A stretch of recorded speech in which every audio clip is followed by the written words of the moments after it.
So today we are in conversation with a very special man who is committed to making the world a better place. And he has also a very special way to go about that.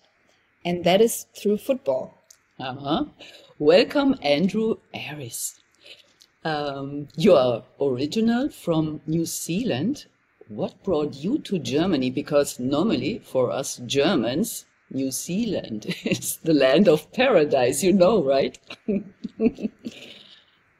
Yeah, I think, well, firstly, thank you so much for having me. It's great to be here and to meet you again or for the first time. Yeah, what brought me to Germany, and often people here in Germany ask that question, what are you doing here? What is?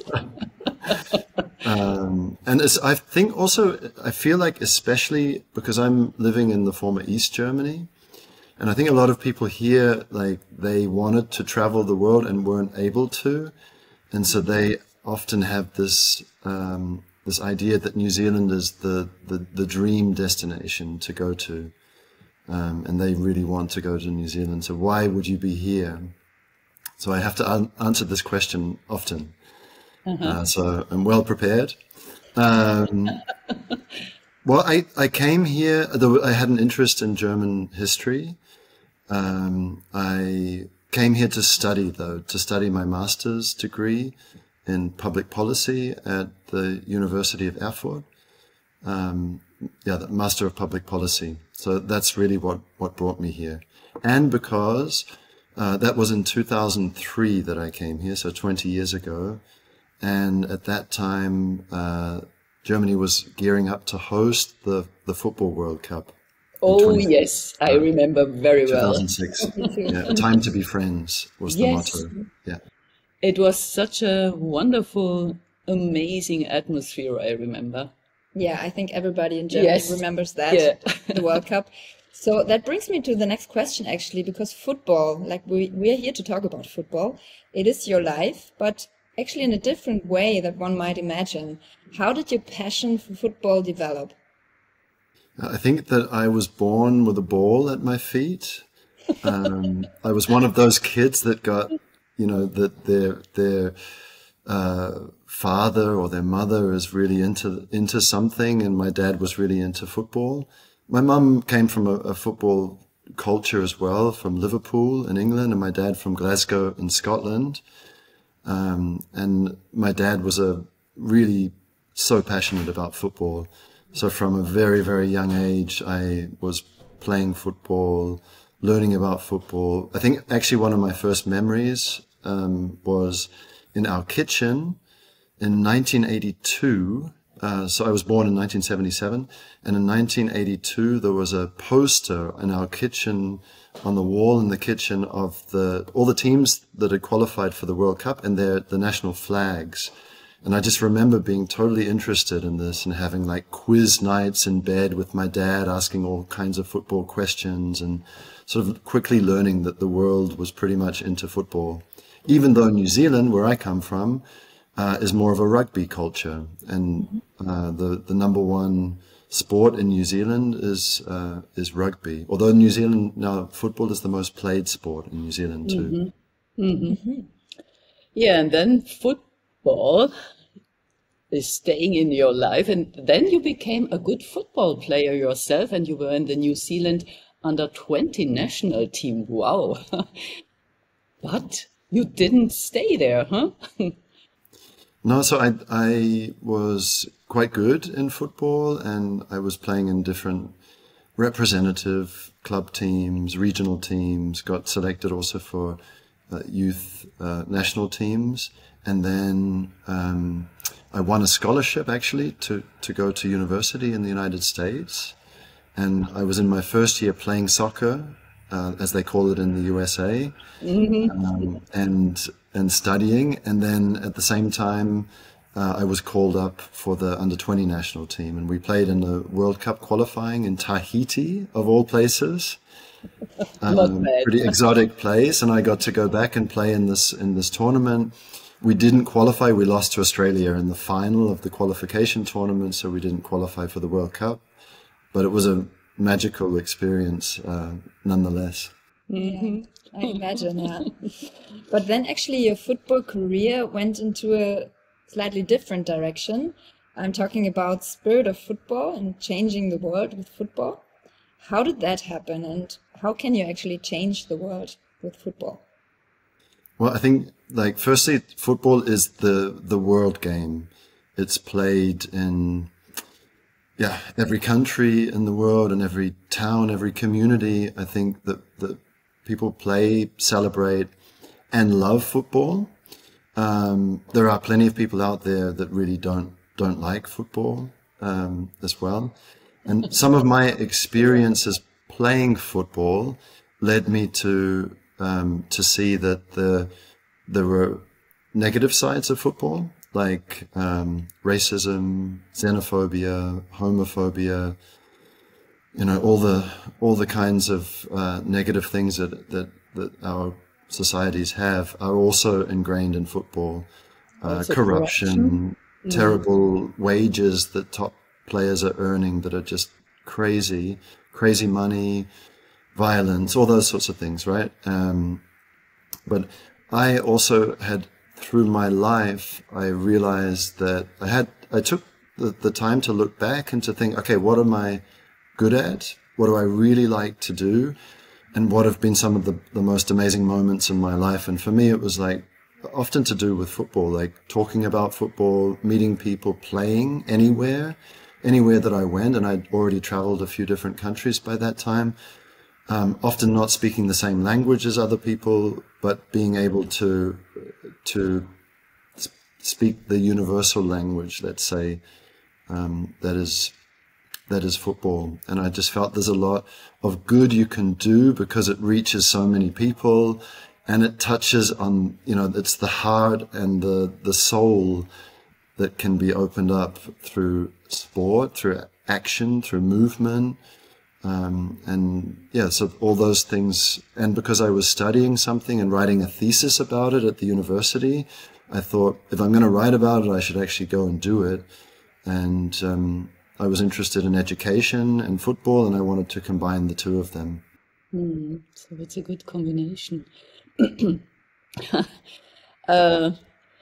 With our research, we found out, oh my God, where should we start? Trying to summarize your commitment really made me sweat. You are involved in so many projects and commitments that you don't even know where to begin. So let's start in Erfurt. What are you doing here with Spirit of Football? Well, we're based in Erfurt, and most of our work over the years since 2005, so it's like 18 years now, we've been using the power of football to bring people together, to connect them, to talk about topics and work on topics like the integration of refugees and migrants. So since 2015, especially when we had a lot of Syrian and Afghani and other refugees coming into our community here, we just thought, what can we do? So since then, we've been running different programs, like a women's sports program, or integration, futsal, or also outside of football, like cultural activities, coming together to play games together, to cook together, to eat together, to spend time with each other inside or also outside in parks. Inclusion through football. We work together with Special Olympics in a project sponsored by Aktion Mensch, where we're working on a topic called unified football. So that's where people with and without intellectual disability come together to play together. And where both sides of that equation learn from each other. I don't know if you've had spent much time yourselves with people with intellectual disability, but for me, Yes. it's Me too. those experiences have been some of the most amazing in my life. Yes. And that's a game changer. Yeah. And then on the other side, they're often excluded from our communities. They are often in their own schools, in their own Werkstätten, working places, living centers, so Wohnhäuser. And yeah, trying to bring those people together, to play together, and often in a non-competitive way, and just to have fun and to build friendship. Mm-hmm. And then a whole bunch of other things like sustainability workshops, where we encourage people to take climate action, all different kinds of fair play activities in schools and outside of schools, and in some of like the more difficult social housing project areas in our community. And then further afield in Thuringia is the state that we're in Germany, and all around Germany, and also internationally. So a lot of different things. Mm-hmm. Yeah. It's only a small part. And that's only a small part. Yes, we understand. Because then you are also traveling the world, at least every time there's a World Cup. So maybe you could tell us a bit about this year, when I think you started pointing your activities a little more to women's football for the first time, I think. So every 4 years, since 2002, we've traveled the world, let's say, with the ball. We've been in more than 60 countries and just about every continent. And on these journeys that we do, from the birthplace where the first ever game of football was played, which was Battersea Park in London. The first game was on the 9th of January, 1864. And so every 4 years we kick off there on a grassroots, overland, football advocacy and education journey. And on these journeys, we connect with all different organizations that use the power of football for good. So football for good organizations and different networks like the Common Goal Network and others. And we collaborate with them. We learn from each other. We deliver workshops, and we network. And then at the end of these journeys, the ball has been signed by many, many, many different people. Old, young, doesn't matter. Everyone is invited to sign the ball. And this time was the 6th journey of the ball. We call it the ball. It's not just any ball, it's the ball. Mm-hmm. And it's like football's Olympic torch. And as you said, this time the focus was on women's football as well as climate action. And in terms of women's football, we had some fantastic partners. We started around the Women's Euros which was in the summer of 2022. And the journey finished at the Women's World Cup, which was in New Zealand and Australia.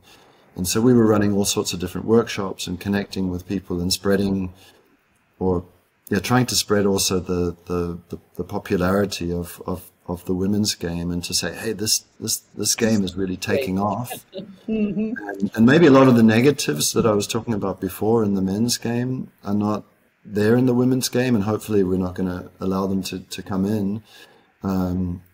And the women's game is much more inclusive, I think. So it's really been a beautiful journey. And in the end, this is the ball. Oh, wow. And the weight is changing, right? With all the subscriptions. Yeah, the ball itself was hand stitched in Kenya by an organization called Alive and Kicking, which is, so it's a fairly produced ball. And we learned that through the ball's journey that a lot of replicas were bought, and a few people more were employed because of the journey of the ball. More than 13,000 people now have signed the ball, and a signature should come with a pledge. It's like a commitment to say, what am I going to do to make the world a better place for people and planet? Mm-hmm. You spoke about the Special Olympics. You are involved there too. But you are also on tour. You was at a refugee camp in Jordan, or you was at the climate conference in Glasgow. How do you get involved there? Yeah, I mean, as I was saying before, we've run projects and events in more than 60 countries around the world, and we're included in a lot of different networks, like the Football for Good Common Goal movement, where there are organizations similar to Spirit of Football, or we've done so many different projects over the years with so many different partners, because you can't really do it alone, and you don't want to do it alone anyway. And so through this network, we've come up with some wonderful collaboration opportunities. Like we're going to be at COP28 in a month in not Abu Dhabi, in Dubai. And yeah, so the refugee camps story is one of the people one of the founders of Spirit of Football, Richard Hamilton. He was working for Care International, a big help organization, humanitarian organization in Jordan. And he suggested that because we'd been doing work with refugees in Germany, why don't you bring that here and run projects here for girls and women who actually pretty much had never played football before. So we set up, we're able to go there on a visit or a few visits and set up a project that actually ran for several years. And in the Azraq refugee camp, with around about 35,000 people live, all Syrian refugees. At least half of them are children. About 25% born in the camp have never experienced anything else but life in that camp.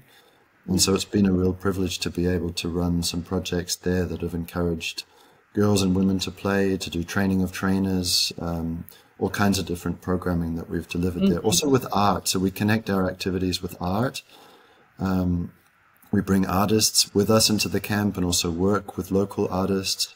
We've just done actually an exhibition that's just started this last week, which is some of the friends of ours in the camp say, well, we don't have a voice outside of here, so take our story on the road with you. The picture behind me you can see is a woman in the camp who is kicking the ball with high heels, I think. As she kicks it, the heel came off. But running, workshops for those sorts of people and bringing smiles onto their faces and giving them maybe just a glimmer of hope in a pretty desperate situation, I would say, too, especially for women.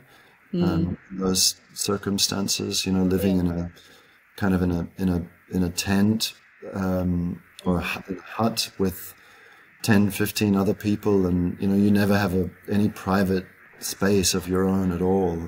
Your whole existence is, and you're not safe often. There's a lot of terrible things that can happen, but a little bit of hope and bring some joy to those people.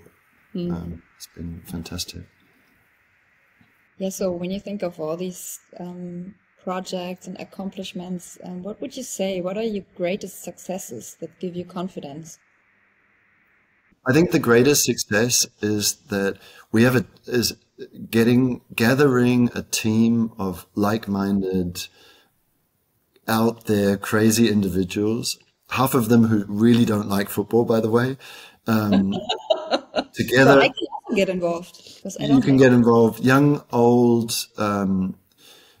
We have 3. Ukrainian refugees, for example, that we picked up from the Polish-Ukrainian border last year, and now they are like really great members of our team. Palestinian and Syrian refugees who are still part of our team, and finding ways to work with some really talented and out there kind of people. But it's the people, I think. We're not trying to take over the world. We're small, but we're so engaged and we love what we do and it brings joy. And so I think that the greatest success really would be in the team, and looking back and thinking, like we have our board meeting, annual general meeting tomorrow, Mitgliederversammlung, and we have prepared for that with photos of this year and stories, and it's just incredible to, even the half of the time I wasn't even there, so I was on the journey with the ball on the way to New Zealand and Australia, but the team here was doing amazing stuff. So, and it's great, you trust in people, they take over projects and then they deliver them in their own kind of unique way. And it's wonderful. We are Germans, so I have to ask you this question. You were able to win Jürgen Klopp, who's very famous and currently head coach of Liverpool, as your mentor. How did you manage that? So we've been collaborating with Borussia Dortmund since 2013, I think, was the first time. And again and again and again with the club, with the fan project, with the learning center connected to Dortmund. And we were also invited by a really good friend of ours, Frank Feldman, who was also running like some of the Opel partnership as they were the sponsor of Dortmund. And he invited us to come to a thing called the Opel Family Cup, which was the BVB Family Cup. And we were the Fair Play ambassadors and spread our fair play message there. And Jürgen came to several of those, and we met him and were able to talk to him about the ball, the projects, the spirit of football. And he really liked the idea. He has a huge heart. He's a very socially aware human. And in 2018, again, we visited him in Liverpool. And yeah, since then, he's really been regularly donating through the Common Goal movement to Spirit of Football, and supporting us. So, very, very grateful for his support and for having met him. He's an amazing guy. The only shame, I think, is that he's not the German national team coach, because I think for these Euros next year, Germany could use him well. But I'm a Liverpool fan too. So I love the football club Liverpool, and so I'm really happy that he's there. Yeah. Back to the roots in a certain way. Yeah, and talking about the future, what are your most important concerns about the future? Yeah, well, I feel like since coming back from the ball journey, I've been back for a couple of months, and being here again, life in Thuringia. I mean, even just waking up this morning and finding out about the election results in Holland, or a few days ago in Argentina, or looking at a guy like Donald Trump, who might well be the President of the United States again.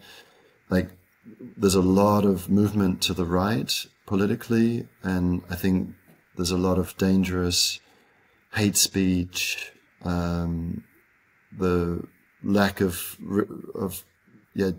respect, the way people are dealing with other people from different countries, with different backgrounds, probably even going as far as right here in Thuringia.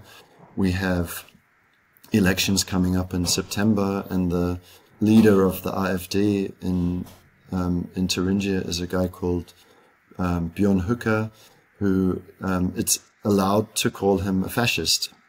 And this guy might be the next prime minister of our region. So this I find to be very, very concerning. And then the projects that we're doing here will be our main focus in the next years. And we really are hoping that we can, with what we do here, can also maybe create more of a tolerant and open society that will not support someone like that. Yes, we all, I guess, we have to believe in love and respect and tolerance. These are the human things we really need so that a society can survive. We have other problems at the moment. If people want to network with you, is that possible, and how can they contact you? Definitely. So we love that, and so they can get in contact with us at info@spiritoffootball.de. Spirit of Football is one word, or they can follow us on Instagram as Spirit of Football, also one word on Instagram. They can reach out. We have a project called Future Ball, which is a journey that we're going to be undertaking all around Germany this coming year. So 2024, we're going to be hitting every region of Germany and delivering workshops and connecting with people and talking to people. So if you want to meet up with us and want to get involved in that project, then that would be fantastic. And we're very happy to network and to connect with people. Great. We're looking forward to that. Yeah. To coming to our place too. Yeah. Yeah, we should bring the Future Ball to Regensburg. Yeah. Let's do that. So I would like to finish with one last question. Do you have an encouraging thought for everyone who's watching us now? Well, I think I would quote Isolde, what she just said before, like that with love and respect and with tolerance, with supporting diversity. There's so much that we can do with a positive attitude. So I think often that people, we're social beings and we tend to talk a lot, but doing stuff is like making your words or turning your words into action. That's important. So what can you do? What can each of us do in our communities to make our community stronger, more connected, more open? How can we support each other more? Like everyone can do something. So what are you going to pledge to do? Let's do it together. Yeah. With love. With love. Wonderful. So thank you so much from the bottom of our heart for this brilliant conversation. And I hope we really reach a lot of people who feel, yes, let's do it. Let's change the world, because we are able to do this. We have to trust ourselves, and yes, I guess we can do that. Just get started. Like that's the biggest issue I think most people have, is just starting. And I'm a big believer, just start it, try it, and then it's going to happen from there. Yeah. But talking about it and not doing anything, then it's not the way. So thank you so much, Andrew Aris, founder of Spirit of Football, for this precious conversation. Thank you so much. And all the best for the future and for all the projects. So, thank you. Thanks for having me. Thank you. Mehr Good News gibt's auf www.goodnewsforyou.de.